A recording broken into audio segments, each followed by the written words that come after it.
Shalom, perkenalkan nama saya Elvira Rempande. Dalam video kali ini saya akan menjelaskan tentang apa itu public speaking. Nah, tentunya setiap orang pasti bisa dapat berbicara, tetapi tidak semua orang dapat berbicara di depan umum dan dapat menarik perhatian orang banyak. Tetapi kita bisa mempelajari bagaimana cara berbicara di depan umum dengan baik. Mempunyai teknik, dan teknik ini dapat dengan mudah kita pelajari dan dapat dilakukan oleh orang banyak.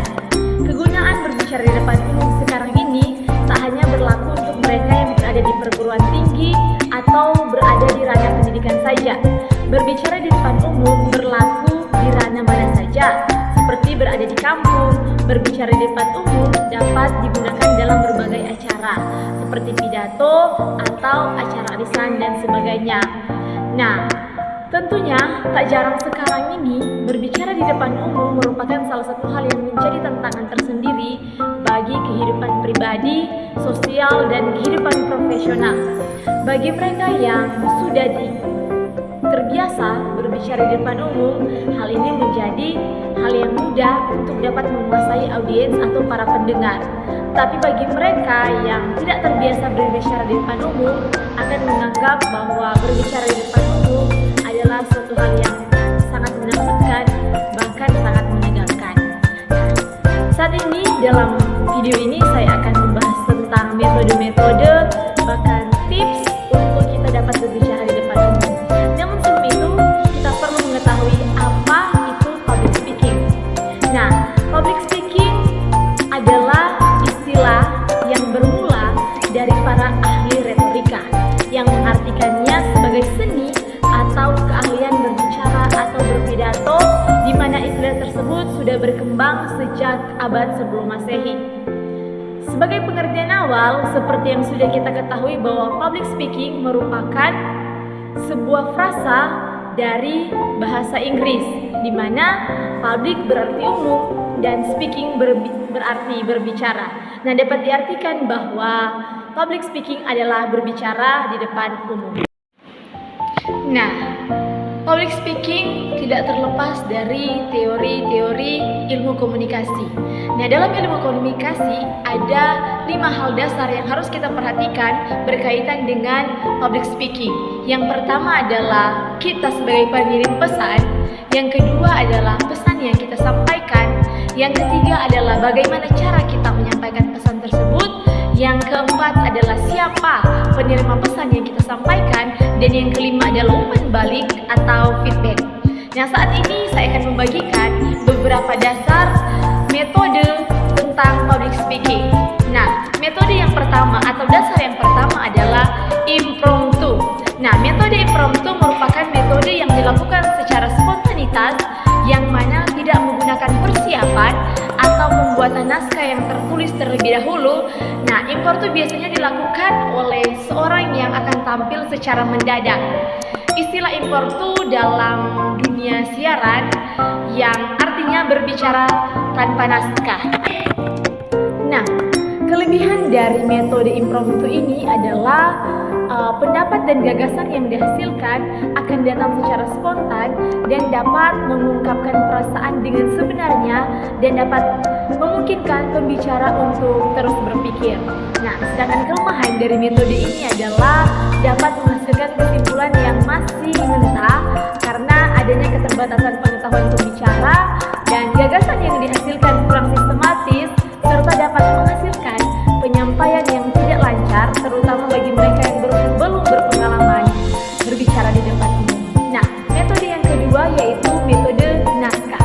Nah, berbeda dengan impromptu, metode naskah ini merupakan metode yang dilakukan dengan cara membaca naskah yang sudah kita persiapkan terlebih dahulu sebelum kita berbicara di depan umum.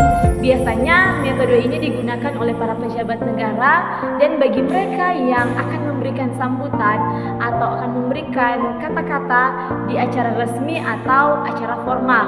Nah, metode naskah ini dilakukan untuk menghindari terjadinya kesalahan karena setiap kata yang diucapkan dalam acara resmi atau acara formal akan menjadi figur oleh masyarakat dan menjadi kutipan di media massa dan akan dibaca oleh banyak orang.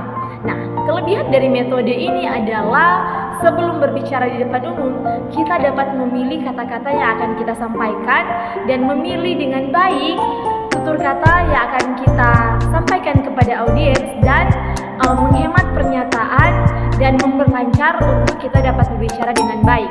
Sedangkan kelemahan dalam metode ini adalah dapat mengurangi interaksi dengan pendengar. Pembicara akan bertingkah atau akan membaca tanpa melihat ke arah audiens. Nah, metode yang ketiga itu adalah metode menghafal atau hafalan.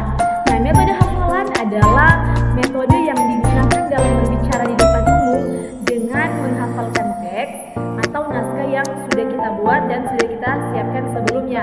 Sehingga pada saat berbicara, kita akan menyampaikan pidato dengan tidak menggunakan teks atau naskah lagi, tetapi diucapkan dengan secara spontan. Nah, ketika pembicara tampil, pembicara akan mengingat kembali seluruh teks yang sudah dia hafalkan. Nah, tentunya metode ini memiliki kelebihan dan kelemahan yang sama dengan metode-metode sebelumnya. Bahkan resikonya lebih menantang karena metode ini akan mengandalkan kemampuan ingatan. Nah, pembicara dituntut untuk menguasai susunan bahasa, ide, dan gagasan yang ada dalam teks, yang mana metode ini cocok untuk mereka yang memiliki daya ingat yang tinggi.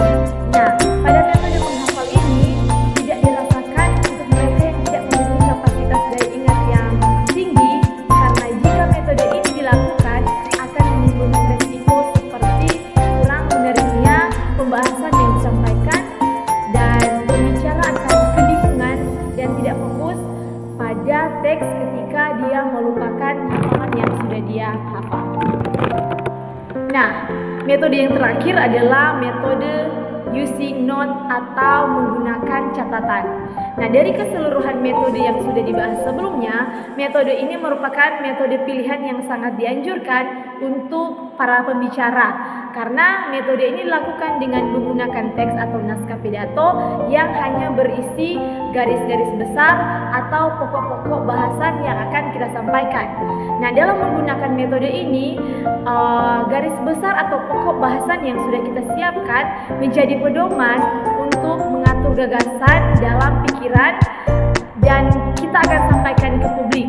Nah, metode ini juga disebut dengan metode penjabaran kerangka, yang mana menggunakan teknik berpidato dengan menjabarkan pidato yang terpola secara keseluruhan.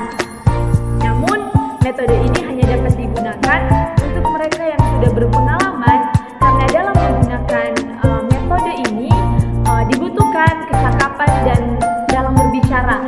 Tentunya, jika pembicara tidak cakap, maka resikonya yaitu pembahasan atau topik yang disampaikan akan menjadi tidak teratur dan ide dan gagasan yang sudah tersusun akan menjadi kacau dan tidak akan tersampaikan dengan baik.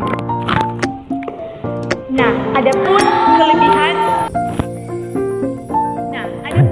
dan kekurangan dalam komunikasi ini atau dalam metode yang dihasilkan ini adalah komunikasi yang dihasilkan dengan pendengar akan lebih baik. Pesan dan pembahasan dapat diubah sesuai dengan kebutuhan. Terus kemudian penyajian akan lebih mudah disajikan dan akan lebih spontan. Itu kelebihannya. Sedangkan kekurangan dan atau kelemahan metode ini adalah akan menjadi kurang baik jika persiapan yang dibuat terburu-buru dan penggunaan diksi yang kurang menarik serta mengurangi kefasihan dan adanya kemungkinan menyimpang dari garis atau pembahasan dan tidak dapat diterbitkan. Itu adalah metode-metode yang bisa kita gunakan dalam kita melakukan public speaking.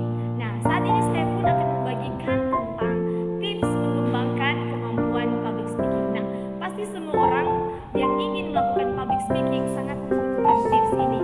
Nah, yang pertama adalah demam panggung itu adalah hal ya. Nah, itulah pembahasan secara singkat tentang apa itu public speaking dan metode-metode public speaking yang dapat kita gunakan dan dapat kita pelajari ketika kita akan berbicara di depan umum. Semoga video ini bermanfaat. Tuhan Yesus memberkati dan shalom.